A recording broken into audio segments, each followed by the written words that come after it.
These guys survived the David Kahn era of Timberwolves basketball and live to tell about it. It's Flagrant Howls. Yes, welcome into your favorite Timberwolves lifestyle podcast. We got our friends Judd, got our guy Dex here. That's right. I think we should all take a moment to check the NBA standings here on this Tuesday morning. Let's just see where things sit. There's Ant. Judd's got the bobbleheads. Yep. How many Wolves bobbleheads do you have? You got Anthony. Oh God, I've got a ton. You of got them. KG one, don't you? Somewhere. Oh, I got like 3 KG ones. A Wally one. I got a Wally one. You have 3 KG bobbleheads. Randy Chauncey Foy. Billups. Oh, Randy Foy. There's a Chauncey one too. Yeah. A Chauncey Wolves one. Oh yeah, Oh, yeah. They man. did a Chauncey Wolves one back then. They've done like 5. They did like 4 or 5 KG ones. There's in fact, I think there is. I've been tipped off that there is an Ant one this year again. A second Ant one coming out in like February. Yeah, they got the new number. You got the new jersey number. You got to do the bobblehead. Exactly. Right? Yep. Yeah. I'm going to go to eBay over the course of this episode, and I'm going to start just eBaying or going to the search bar and putting in random Timberwolves. Like, do you think Rasho ever had a bobblehead night? Ooh. Let's just Google. Hold on. I Rasho. don't think he did. Hold on a second. Nesterovich bobblehead. I found some cards. Dude, it exists. Oh my does? God. Oh, On it does. eBay. Wow, it's only $15. Judd, get this. It's $15. What? Why is it $15? 25 with buy it now and shipping. Judd, you need to get this. I'll send it to you. They Awesome. did. They made There a you go. Rasho. Sponsored by Pepsi and Rainbow Foods. They put 2 sponsorships on the Rasho bobblehead. I'm sending this to Judd. These are heavy mail this too. to Judd. So here's Terrell Brandon. Oh, I love Darrell Brandon, yeah. Here's a KG one. That Did came they out do at the same time. Did they do a Trenton Hassel one? Let's see here. I want to see how obscure Here's these- Wally. I'm going to go Look at Anthony Wally. Peeler. Wally looks this good, out, man. Phil. That's a good bobblehead. That's some good hair on Wally. That's No really Anthony Peeler bobblehead. good. There's no Trenton Hassel bobblehead. About You can, by the way, on Sebastian eBay, you Telfair? can get an autographed Trenton Hassel basketball card if you're really feeling this. Oh, $8. eBay is. Oh man, I've loved putting stuff in there. It's fantastic. There's like everything is available. Send us either via Twitter or in the YouTube comment section. Send us obscure Wolves bobbleheads for Judd. Judd literally collects, as you can see on the YouTube channel. He's got like a Send it to rack you of right now, Judd. bobbleheads behind him. Yeah. Let us know. Hold on, I'm gonna put these away. The Timberwolves in the standings, by the way, first place in the NBA, a half game ahead of the Boston Celtics here. That's right, as we emerge into December. Yeah, they are a half game ahead of the Celtics, game and a half up on the Magic and the Bucks. In the Western Conference, they're 2 games up on the Thunder, who are a very good team that the Wolves beat last week shorthanded. That's a really good Thunder team. And I bring to you guys today here on Flagrant Howls, Phil's Wolves takes. Again, I've got 3 Wolves takes for you guys. I think I'm trying to see how spicy these are. The first one's really spicy, but it's backed with data. Okay. The second one's pretty spicy, I think also backed with some data or some anecdotes. And the third one we can maybe debate. Okay. We'll start with this one. Here's my first Wolves take for you. You tell me if I'm too spicy here, too Tabasco. The Timberwolves have a 35% chance to make the NBA Finals. That's my take. That's your take. Okay. And here's why. So 35. So like more than a 1 in 3 chance, almost a coin flip, not quite a coin flip, but almost a coin flip to make not the playoffs, not win a series, to make the NBA Finals. I heard you. We had on yesterday's show with Kyle, we had a listener named Robbie who said, "Hey, for the basketball noobs, can you guys break down the projected championship success of an offensive first team versus a defensive first team? Do defenses win championships in the NBA, or is scoring more important?" And it's kind of like any sport. Like if you've got a Kansas City Chiefs 5 years ago level offense in the NFL, your defense can't be garbage, but it doesn't need to be the 2000 Ravens, right? On the flip side, if you've got the 2000 Ravens defense and you're shutting out literally every team you play, right, or the 85 Bears, you can kind of hand the ball off and score 17 points and win games. So it's always like a ratio. But we went on yesterday's show, we kind of went through the exercise of looking at all the NBA champions and seeing where they ranked defensively going back 20 years. And there's only one team that we could find in the last 20 years, the Nuggets last season, that weren't a top 10 defensive net rating team. Now, there's also a bunch of good offenses in there. But here's what I did this morning, all right? I went 30 years deep on you guys. The number one defensive team in the NBA the last 30 years. And right now, the Wolves are the number one defensive net rating team in the league. And it's by a pretty wide margin, actually. How far does the number one defense go in the playoffs or just in the season? So last 30 years, 100% of the number one defenses make the playoffs. So if this continues, we're not having to worry about missing the playoffs.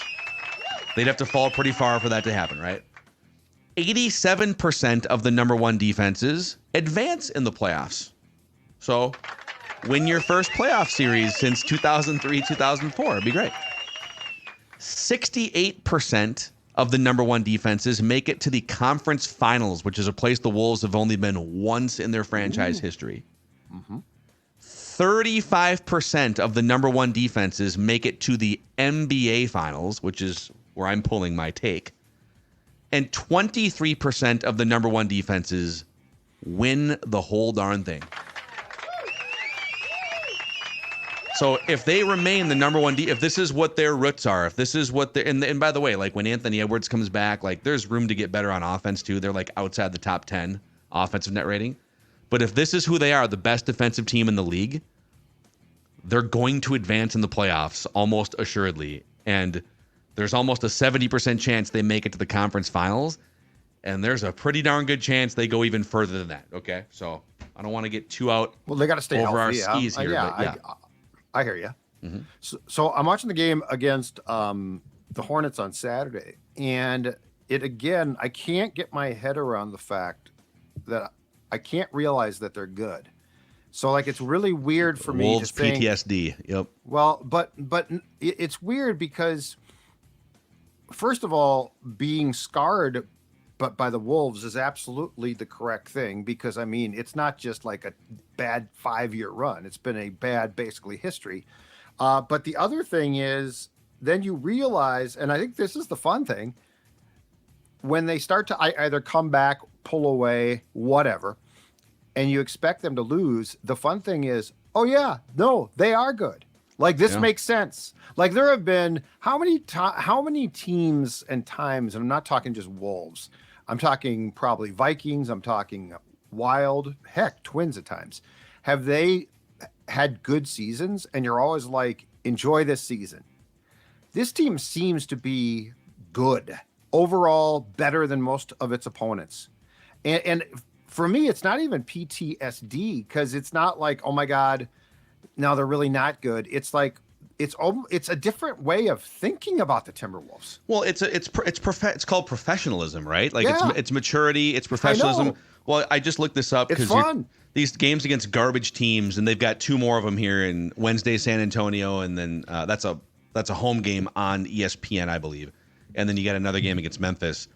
These are all just teams you should be beating. And last year, what's amazing is the Wolves had one of the best records in the league, Western Conference in particular, against above 500 teams. I think they had the 5th best record against above 500 teams as I'm looking through this. Yep. But they were below 500 against below 500 teams. So at the top, like the actual contenders in the NBA last year, the teams that are professional and mature largely and business-like, the Bucks, the Celtics, so the Bucks were 27-7 against below 500 teams last year. The Celtics and the Sixers were 24-10.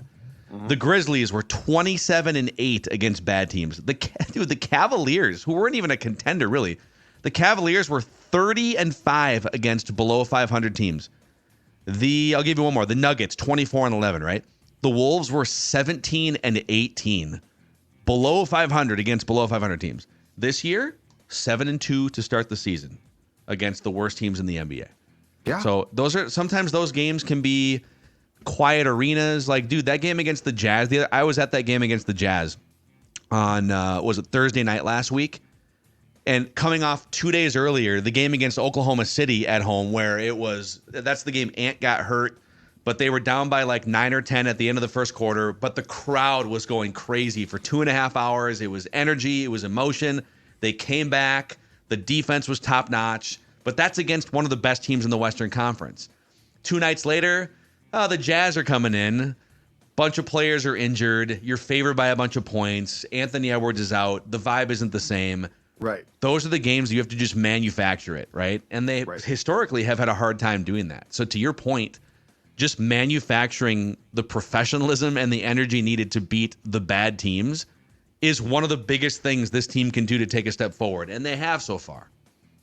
And I think when Judd says, too, I can't believe that this team is good because we've seen other Minnesota sports teams that have overachieved and have, maybe got in front of their skis a little too bit and think like, this is going to come crashing down to earth pretty hard. When you watch the Timberwolves, I don't have an indicator that says this is a team that is overachieving and is lucky to be walking out with wins. They are, for the most part, dominating teams. Yeah. And even when they have injuries, like they did on Saturday, Rudy Gobert, all of a sudden, who was questionable going into the game, puts up the best game of the season. So it's not even the fact of teams, because we've seen that a lot with other Minnesota sports teams. This Timberwolves team in particular, through the 20 games or so, is just really, really damn good, and it's awesome to see. Yeah, it's so in terms of here's some more Timberwolves stat porn for you guys, but because I do think point margin and net point differential, it does tell a story. If you're like the Vikings last year, for instance, where they were being outscored by opponents despite having a 13-win record, and you kind of felt like they have a hard time putting teams away. They're more likely to get blown out than they are to blow a team out. So I think over time, point differential does tell a story. It can tell you if you're a fraud or not. And even if you go off point differential, the Wolves are one of the 3 or 4 best point differentials in the league. It's basically Boston, the Thunder have the second best point differential in the NBA. The Sixers and the Timberwolves are all an average of a +7 net differential per game or more. So, but if you go back to the hey, you're the number 1 defense trend, that's a really good sign for making a run and going deep and making some noise. Okay, take number 2. D'Angelo Russell was the main cancer last season, and we're finding that out. Oh, he's not going to like that. Hold on a second here. He's going to make an appearance. Oh, the bobblehead's coming out? Yep. D'Lo, I think you should. All you D'Lo defenders out there. Here he is. Here he is, and he's pissed. Look at him. Good. He's mad. He's shaking. He's so mad. His head's like, no, I wasn't. I know all the D'Lo defenders are going to get all riled up here, but don't take my word for it. I'm going to read you this excerpt from Johnny Krasinski, The Athletic, okay? We tried to tell you this last season on Flagrant Howls, on Mackey and Judd. Yeah. You can't. Look at how many points he averages. Look at this. Blah, blah. So here's an excerpt from The Athletic from the other night. Rudy Gobert, joking around, says, quote, and he's looking at Cat in the locker room while he's saying this. Sometimes I try to get Cat to get his ass in the corner. I told Cat, if I could shoot like you, I'd keep my ass in the corner because we'd score 150 points a game. And it wasn't contentious. They're just right. We're teammates. We love each other. It's great. Yeah, we're good. There was no room for playful jokes last season. That side of Gobert was never revealed in the stifling unfamiliarity of year 1 when everything was new and nothing was easy for Gobert and the Timberwolves. The vibes, keyword vibes, have been entirely different in year 2. Now, some of it's Rudy, I think, just being more comfortable. But Chris Finch said this. I just think Rudy is way more comfortable, way happier, way more settled, and way more at peace with where he is and who he is here with. Mm-hmm. Yeah. Who he is here with. Okay? Well, let's go through the roster. There wasn't a ton of turnover on this team, right? Did he hate being around Jalen Noel? He's comfortable with who he is here with. I pulled this too. There it is. Look at D'Lo. D'Lo, he's still out. No, D'Lo, get out of here. So Chris Hine from the Star Tribune. The Wolves have some great people covering this team that do a great job of going back to, hey, let's compare this from last year. So Chris Hine, November 25th, 2022, so a year ago, tweeted this from the locker room. I asked D'Angelo Russell about his chemistry with Rudy Gobert and how that's been coming along. D'Lo's response, quote, if he can catch the ball, he'll score. Yep. Oh, yeah. And I get it. He's not wrong, right? Rudy Gobert has a hard time catching the ball. But if that's the way that you are just dismissing your teammates and coworkers and the people that you're around on a regular basis, the vibes are going to be off. So the fact that Chris Finch is saying, oh man, Rudy, it's such a night and day difference. He's so much happier, this, that, the other. And of course, like the pie chart of why he's happier, familiarity, health, those things factor in for sure. But the who he is here with, I would not dismiss. So, and I think that's huge. But I also think that, that as we've discussed previously too, Gobert is also more comfortable. He's with the right people. You know what's weird is ultimately the biggest mistake that Tim Conley made in the Jazz trade for Gobert was not getting Mike Conley thrown in. Initially, yeah. Initially. We'll kick if you D'Lo right now, and then yes, yeah. Like if you had done that initially, I mean, it's just very clear Gobert's healthy. He's happier. I also would love to know a little bit more about what Finch tweaked and has done. Like Finch is pulling all the right strings right now, but he's also like last year, and it also had to do with health, but it seemed discombobulated at times. This year, it seems like there was a lot more effort to sort of calm things down and to put people in roles. Like the chemistry here now, and how long has it been since we could say this about the Wolves? The chemistry seems fantastic. It does. That's the entire premise of Johnny's article from, I think, today or yesterday in The Athletic, is how it's just a bunch of dudes who, and he even goes out, because you guys have been in that Wolves locker room, he explains that this old arena compared to other new arenas, like the newer arenas, the locker rooms are these vast open spaces. Palaces, you've got your dining room, it's a sprawl. And the Wolves locker room is literally 7-foot human beings, like elbow to elbow on which has top been of each other. redone too. Like it's bigger than it used to be. That's has, the incredible thing. Yeah. But it's like you can't think about how frosty the vibe is in a room that small compared to other NBA and professional sports locker rooms. If one guy makes it weird or another guy doesn't get along with the other one, and Right. So Absolutely. not to keep dumping on the guy, but it just I think D'Lo loves himself some D'Lo. He definitely had some games where there's been a couple big games in the last few years where they needed D'Lo to go from being a garbage team to being a relevant playoff team, but to go from being a 40-42 win team to being a 50 or 60 win team, sometimes you got to let one guy off the subway and bring another guy on. And don't forget too, Gerson went out and got D'Lo to pair him with Cat, thinking that 1-2 tandem would be fantastic.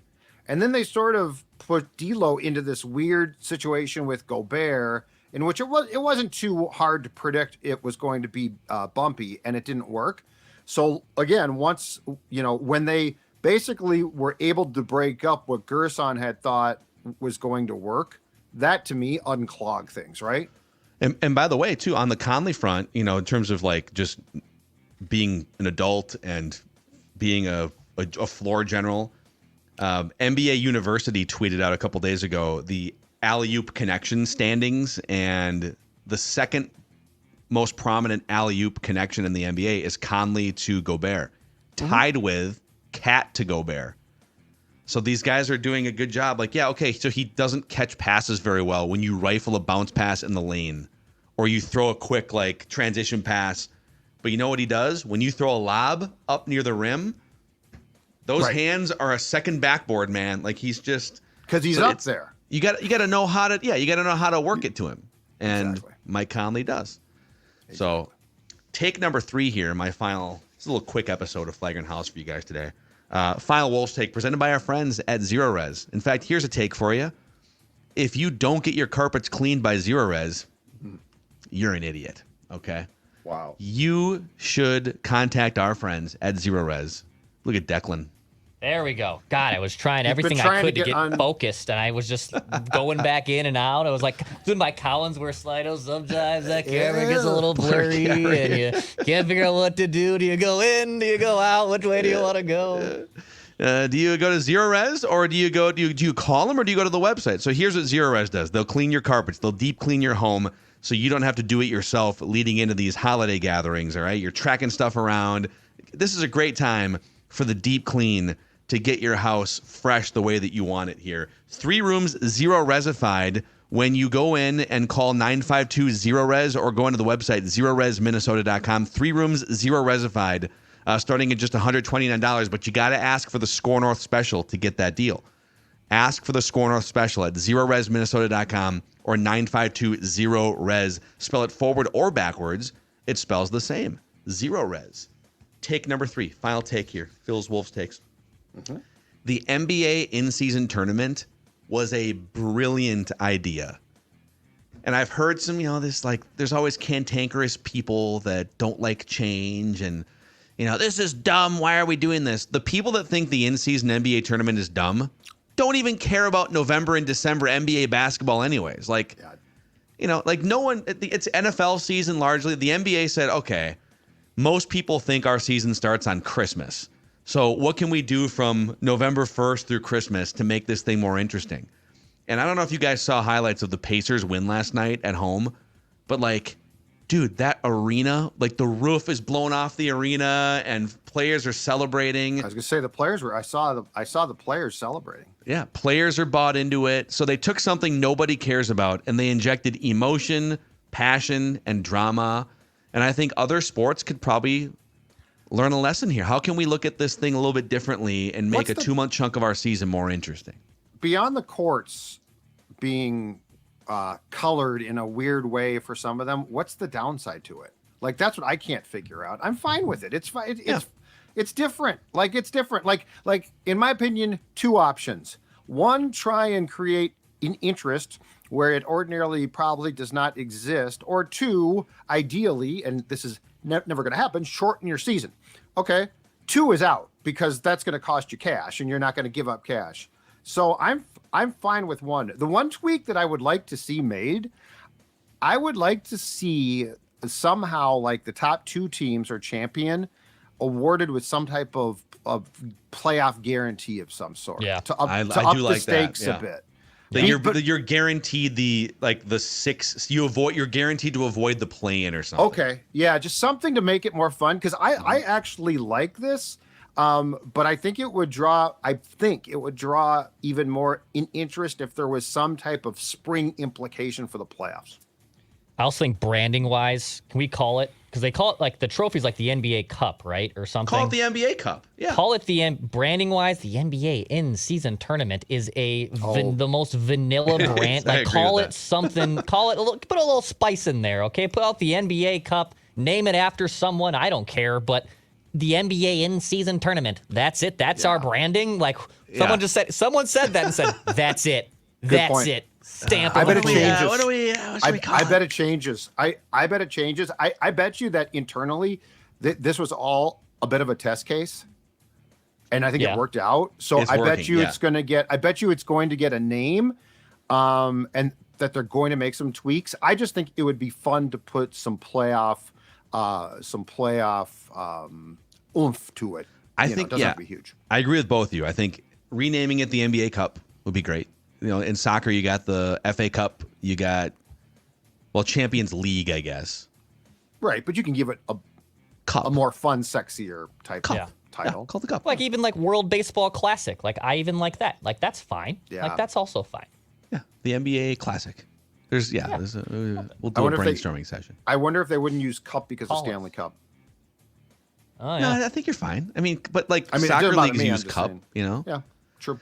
But then you also have, I think, I agree with Judd. If there was some sort of if you get let's say the Pacers go on to win this thing, which is a real possibility, and you guarantee, or any of these teams, you guarantee them, hey, you're going to play out your season and you're going to hope to get a 1 seed or a 2 seed, but you are protected against the worst now that you can fall is the 6 seed.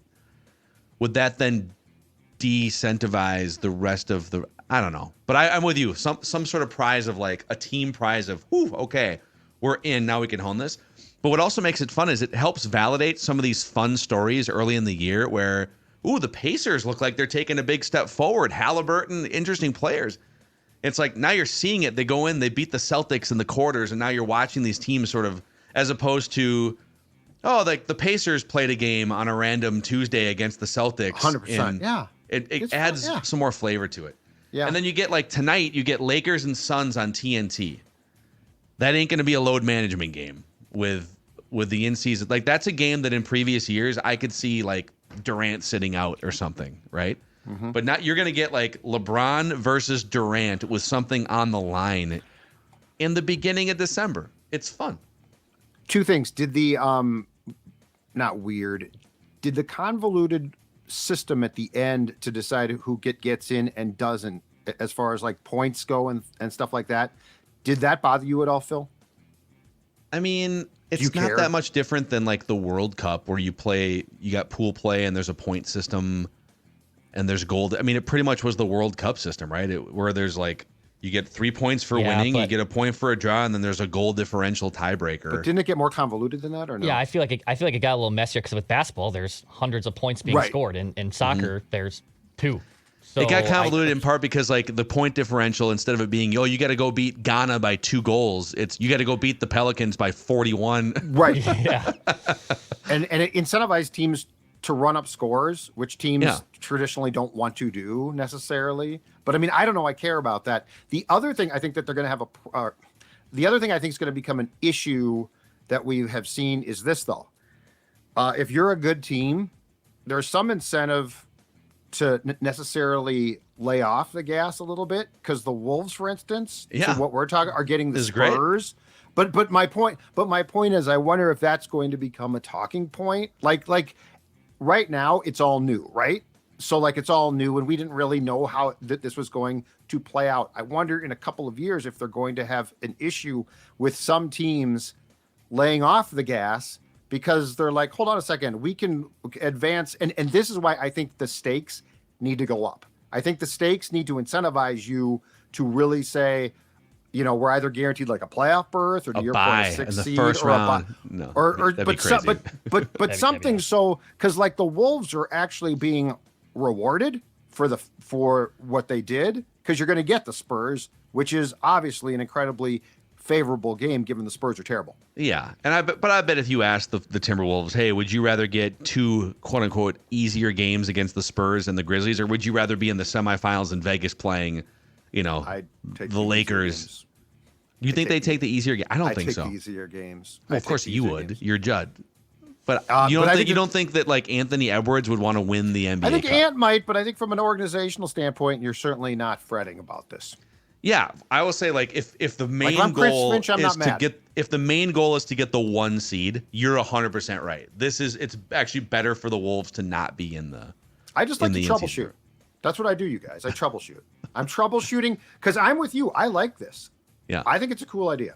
It is. It is fun. I wonder if they could, to get rid of some of because like when you only play 4 games in your pool, it does lead to a ton of ties, and then the tiebreakers are like, did this team get a 20-point win? What if you just expanded the pool play? Yeah. You had fewer pools or something. Maybe you I don't know how you would do it, but you play 8 pool games or something, and you have to refinagle the pool so you're not just playing the same teams all the time. And then then there's less likely to be ties because you're playing more games, Something to consider. But the fact that we're already sitting here like, yep, this works, how can we refine it? Yeah, is really cool. So, all right, there's your Phil's Wolves takes here on a Tuesday. Good stuff.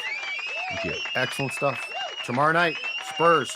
Let's go. Wemby versus, I don't know who's going to be healthy for the Wolves, but Wemby versus Gobert. A couple of French Is Pop powers. just about done, you think? Boy, it's got on one hand, it's got to be fun to be coaching a generational talent again. But on the other hand, like the last time he landed a unicorn in the draft was 1998, and he just plugged them into a championship-ready team, and they won the title right away with Tim Duncan. This is like multiple years of building here. So this feels a little Belichick-like right now. It does. They feel very similar. It does. Yeah, they're both going to go down as Mount Rushmore coaches in their respective sports, but.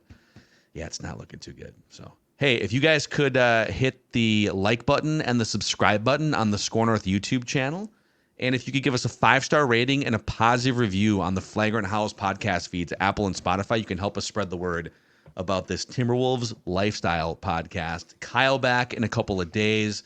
Wolves back tomorrow against the Spurs. See you guys.